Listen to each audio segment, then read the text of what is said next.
हम आ गए इंदिरा गांधी प्रतिष्ठान में, जहां पर प्रबुद्ध समागम चल रहा है, जहां एक से बढ़कर एक बुद्धिजीवी आते रहे हैं। नेता हों, ये एक पक्ष के हों, विपक्ष के हों।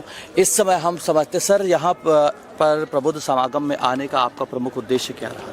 नहीं, प्रबुद्ध समागम का उद्देश्य था कि अलग अलग विचारों का एक दूसरे से विचार विमर्श हो कि आज जो ज्वलंत समस्याएं उनके ऊपर हम सब लोगों को बैठ करके चिंतन करने की आवश्यकता है, और इसीलिए प्रबुद्ध समागम बुलाया गया था। इसमें सर्व समाज के लोग आए और बैठ करके इस पर बृहद चर्चा हुई है।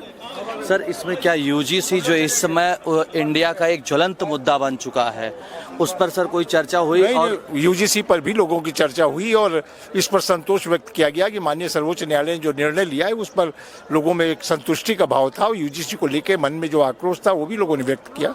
सर, शंकराचार्य का भी एक मुद्दा इस समय काफ़ी फेमस हो रहा है। उनके बटुकों की शिखा पकड़ी गई एक तरफ, दूसरी तरफ वही उप मुख्यमंत्री उत्तर प्रदेश के शिखाओं की पूजा करते हैं। सर, इस पर आपका क्या कहना है? देखिए, इस पर मामला सब जुडिस हो गया है, कोर्ट में विचाराधीन है शंकराचार्य जी का मामला, और जो मामला न्यायालय में विचाराधीन है उस पर अलग से टिप्पणी करने की आवश्यकता नहीं।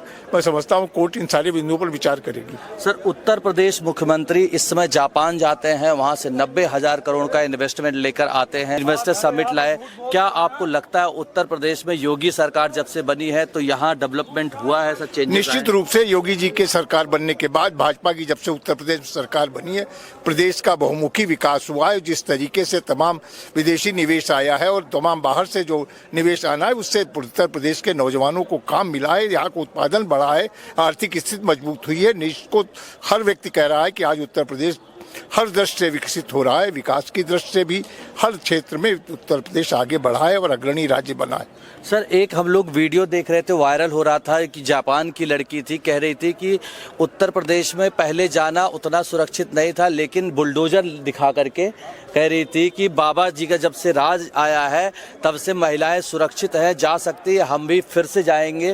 तो जो बुलडोजर दिखा रहे हैं, ये किस चीज़ का प्रतीक रहा? नहीं, ये प्रतीक है कि जो गुंडागर्दी होती थी उस पर अंकुश लगा है, जो अराजक तत्व थे उनके ऊपर दबाव बना है और आज वो गुंडागर्दी करना भूल गए हैं।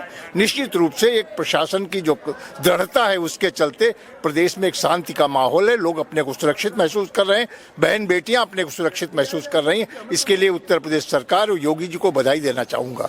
अखिलेश जी कहते हैं बुलडोजर राज चला करके ये माफियाओं को नहीं, केवल विपक्ष को दबाते हैं। देखिए, उनका काम है विपक्ष को केवल चीज़ों की विरोध करना।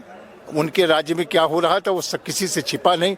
जिस तरह से अराजक तत्व पूरे प्रदेश में छाए हुए थे और मनमाने ढंग से लोगों की संपत्तियों पे कब्जा करते थे, लोगों को किस तरीके से अपहरण हो जाते थे। लेकिन आज वो समय उनको सोचना चाहिए कि आज की सरकार में कितना परिवर्तन है, प्रदेश में शांति है, व्यवस्था है, कानून का राज्य है और जनता अमन और चैन के साथ रह रही है। तो दिल्ली के पूर्व मुख्यमंत्री केजरीवाल जी की कल बरी होते हैं और कहते हैं सत्यमेव जयते, हमें फंसाया गया था। कोई फंसाने की बात नहीं थी, न किसी को फंसाया गया था। कानून के अंतर्गत वो जेल गए थे और अभी मामला एक न्यायालय से हुआ है, सर्वोच्च न्यायालय में भी इसकी अपील होने जा रही है और उस संबंध में जब तक अंतिम निर्णय नहीं आ जाता इस पर कुछ भी कहना अनुचित होगा। 2027 में योगी सरकार आ रही है कि नहीं? 2027 में भारतीय जनता पार्टी बड़े प्रचंड बहुमत के साथ पुनः आ रही है, इसमें कहीं कोई संदेह नहीं। बहुत बहुत धन्यवाद सर। देखिए, जिस तरह से अभी आपको अपडेट दिए, इस समय वही चल रहा है कि प्रचंड बहुमत से योगी सरकार आ रही है।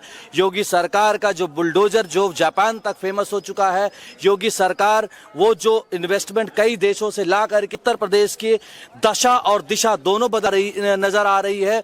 उस उत्तर प्रदेश में फिर से योगी राज आएगा और योगी पुनः मुख्यमंत्री बनेंगे। धन्यवाद। राहुल मिश्रा, कैमरामैन ऋषभ के साथ।